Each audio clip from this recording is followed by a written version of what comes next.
మిత్రమా, మనలో చాలామంది గడిచిపోయిన దాని గురించి ఎప్పుడూ ఆలోచిస్తూ ఉంటాం. గతంలో మనకు చేసిన అన్యాయం గురించి, మనకు చేసిన ద్రోహం గురించి ఎప్పుడూ ఆలోచిస్తూ ఉంటాం. దాని గురించి వదిలేయడమే మంచిది మిత్రమా. గతాన్ని తలుచుకుంటూ ఉంటే మనం గతంలోనే ఉండిపోవలసి వస్తుంది. వాళ్ళ ప్రవర్తన లేదా వాళ్ళ మాటల వల్ల మన మనసుకు చాలా పెద్ద గాయమై ఉండవచ్చు. అది గడిచిపోయింది, మళ్ళీ వెనక్కి తిరిగి తీసుకురాలేం కదా. మనం ప్రస్తుతం ఏం చేయాలో అది ఆలోచించాలి. సూర్యుడు కూడా సాయంత్రానికి అస్తమిస్తాడు, అలా అని అలాగే ఉండిపోడు కదా. మళ్ళీ ఉదయం అత్యంత ప్రకాశవంతంగా వికసిస్తాడు. మనం కూడా అంతే మిత్రమా. గతాన్ని వదిలి భవిష్యత్ గురించి ఆలోచించాలి, కాదంటారా? భార్యాభర్తల మధ్య గొడవలైతే ఇద్దరిలో ఎవరో ఒకరు కొద్దిసేపు మౌనంగా ఉండిపోండి. అలా ఉంటే తగువు అక్కడితో ముగిస్తుంది.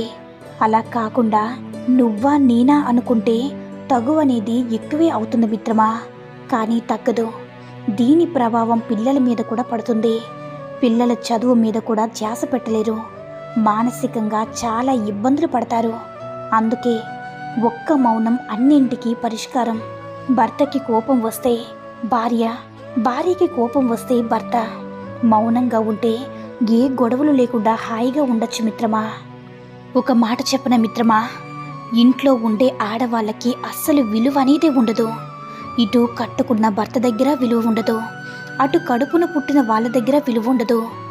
ఏదో పని మనిషి అనుకుంటారో ఏంటో తెలియదు, కానీ ఉదయం నుంచి రాత్రి వరకు ఎన్ని పనులు చేసినా ఇంట్లో పనులు కూడా అవి ఒక పెద్ద పనులేనా అంటారు. ఏంటి మిత్రమా, అవి పనులు కావా? ఆ పనికి విలువ లేదా? మనం చిన్నప్పుడు మన అమ్మ నాన్న కూడా చదువుకోండి, చదువుకుంటే మీ భవిష్యత్తు బాగుంటుంది అంటే మనం వినము. వాళ్ళ మాట విని ఉంటే ఇప్పుడు ఒక మంచి గుర్తింపు మనకు ఉండేది కదా మిత్రమా. మనకు కన్నీళ్ళు చాలా విలువైనవి. అది మిమ్మల్ని అర్థం చేసుకొని అసలు అర్థం లేని వారి దగ్గర కార్చి మీ కన్నీళ్లకు విలువ లేకుండా చేసుకోకండి. ఇప్పుడు మీరు ఏడుస్తుంటే వాళ్ళు నవ్వచ్చు, కానీ వాళ్ళు ఏడ్చే రోజు వస్తుంది. కానీ మనం నవ్వకూడదు. అలా చేస్తే మీకు వారికి తేడా లేకుండా పోతుంది కదా. మీరు కార్చే ప్రతి కన్నీరు బొట్టుకి విలువ వచ్చే రోజు ఒకటి వస్తుంది మిత్రమా. అన్ని రోజులు వాళ్ళవి కాదు, మనకి ఒక మంచి రోజు వస్తుంది. అప్పటి వరకు ఓపికతో ఉండండి. మనం బాధపడాల్సిన విషయాలు చాలా ఉన్నాయి మిత్రమా. ఈ లోకంలో ఆడపిల్లలకి అసలు భద్రత లేకుండా పోయింది. పాలు తాగే పసిపిల్లల నుంచి మంచం మీద ఉండే ముసలివారి వరకు భద్రత లేకుండా పోయింది. వాళ్ళు చేసిన తప్పేంటి? ప్రశాంతంగా ఉండాలని వాళ్ళకు మాత్రం ఉండదా? ఆ కాలంలో ఆడపిల్లలు పుడితే కట్నమిచ్చి పెళ్ళిళ్ళు చెయ్యాలని భయపడిపోయేవారు. కానీ ఈ కాలంలో ఆడపిల్లలు పుడితే వాళ్ళని భద్రంగా పెంచగలమని భయపడుతున్నారు. స్కూల్కి లేదా కాలేజ్కి వెళ్ళి మళ్ళీ ఇంటికి వచ్చేదాకా తల్లిదండ్రులు వాళ్ళకి ఏం కాకుండా భద్రంగా ఇంటికి రావాలని దేవుడి దగ్గర కోరుకుంటున్నారు. ఆడపిల్లల్ని కన్నందుకు వాళ్ళకి కడుపు కోతను మిగిల్చకండి మిత్రమా. వారికి చాలా ఆశలు ఆశయాలు ఉంటాయి. ఏదో ఒకటి సాధించాలని కోరికలు కూడా ఉంటాయి. వీలైనంత వరకు ఆడవాళ్ళని గౌరవిద్దాం. ఏమంటారు మిత్రమా? కాస్త ఆలోచించండి. మనకు డబ్బు చాలా అవసరం, కానీ అవసరాలకు మించి సంపాదిస్తే అది మనల్ని సంపాదిస్తుంది. ఒక వ్యసనంలాగా మారుతుంది. 1000 సంపాదిస్తే 10,000 సంపాదించాలి, 10,000 సంపాదిస్తే లక్షలు సంపాదించాలి, లక్షలు సంపాదిస్తే కోట్లు సంపాదించాలి అనుకుంటాం. మనకు సిగరెట్టు, మందు ఇంకా ఇతర వ్యసనాలు ఎలాగో డబ్బు వ్యసనం కూడా అలాగే మారుతుంది మిత్రమా. మన ఆరోగ్యం కూడా పట్టించుకోకుండా సంపాదించాలి అనుకుంటాం. మనం ఆరోగ్యంగా ఉంటేనే కదా డబ్బు సంపాదిస్తే సంతోషంగా ఉంటాము. ఈ లోకంలో మనం హాయిగా బ్రతకాలంటే ఒకటి, మన దగ్గర డబ్బు ఉండాలి, లేదా మనకి నోరైనా ఉండాలి. డబ్బు ఉంటే మనకి గౌరవం పెరుగుతుంది. మనకు నోరు ఉంటే మనుషుల్లో భయం పెరుగుతుంది. డబ్బును చూసి భయపడతారో లేదో తెలియదు, కానీ నోరుని చూసి మాత్రం తప్పకుండా భయపడతారు. డబ్బు లేకపోయినా, నోరు లేకపోయినా మనం బ్రతకడం చాలా కష్టం మిత్రమా. భార్యాభర్తల బంధం అంటే విడిపోనిది. ఎన్ని బాధలు, ఎన్ని బాధ్యతలు, ఎన్ని కష్టాలు, ఎన్ని నష్టాలు ఏది వచ్చినా ఒకరికొకరు తోడుగా ఉండి ప్రతి బాధ్యతను కూడా పంచుకుంటారు. ఏ కాగితాలు వారిని విడదీయలేవు, ఏ కాగితాలు వారిని కలుపలేవు. ఒకరి మీద ఒకరికి నమ్మకం ఉండాలంతే మిత్రమా. అమ్మా నాన్న ఉన్నంత వరకు వారి విలువ మనకు తెలియదు. వాళ్ళతో మనం తగులాడుతాం, వారి మీద అరుస్తాం. కొన్ని సందర్భంలో అలిగి వారితో మాట్లాడకుండా కొన్ని రోజులు ఉండిపోతాం. కానీ అది వారు ఉన్నంత వరకు మాత్రమే మిత్రమా. కానీ ఒక్కసారి వారు మనకిక లేరు, ఇక రారు అని తెలిసిపోతే మాత్రం మనకి మొత్తం కూడా చీకటి కమ్ముకుంటుంది. మిత్రమా, మనిషికి ఆశ చాలా ఎక్కువ. ఎందుకంటే మనం ఎవరికైనా 10 రూపాయలు ఇచ్చి 100 రూపాయలు ఇస్తే బాగుండేది అనుకుంటారు. అదే 100 ఇస్తే 1000 ఇస్తే బాగుండేది అనుకుంటారు. అందుకే మనిషికి ఆశ అంతు ఉండదు.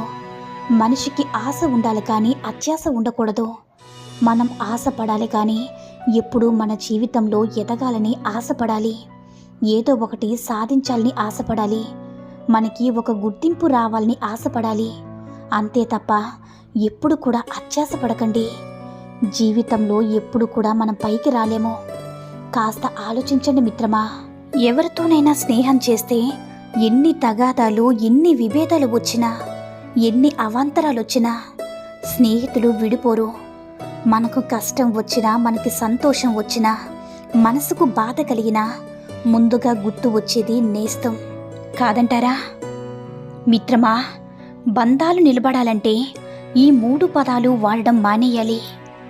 అవేంటి అంటే, నీకెందుకు, నా ఇష్టం, నేను ఇలానే ఉంటాను. ఇవి మానేస్తే ఏ బంధమైనా సరే బాగుంటుంది మిత్రమా.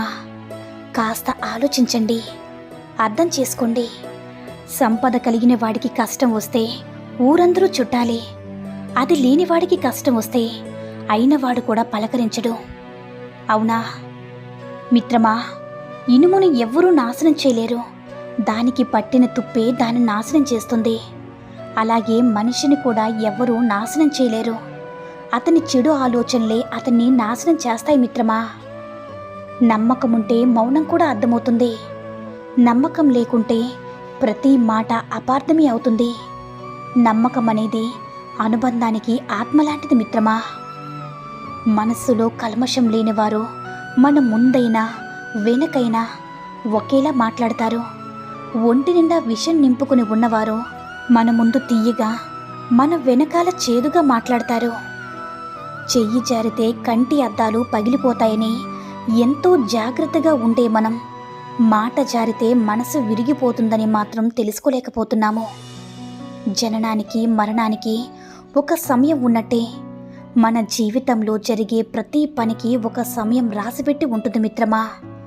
అది రానిదే ఎంత ఆరాటపడినా ప్రయోజనం ఉండదు. నటన ముందు నిజాయితీ ఎప్పుడు కూడా ఓడిపోతూనే ఉంటుంది.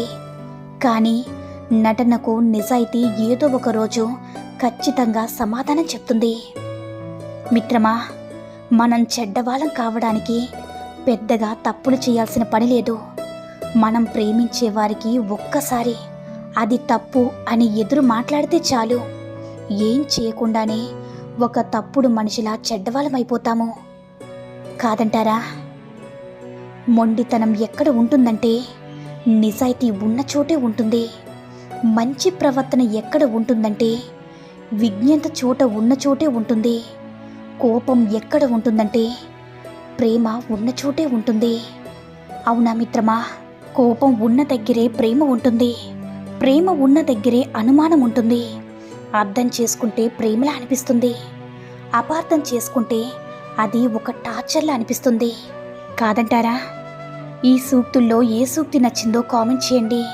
ఈ వీడియో కనుక నచ్చినట్లయితే మరిన్ని వీడియోస్ కోసం మన ఛానల్ని సబ్స్క్రైబ్ చేసుకుని మాకు మరింతగా సపోర్ట్ చేయండి. ధన్యవాదాలు.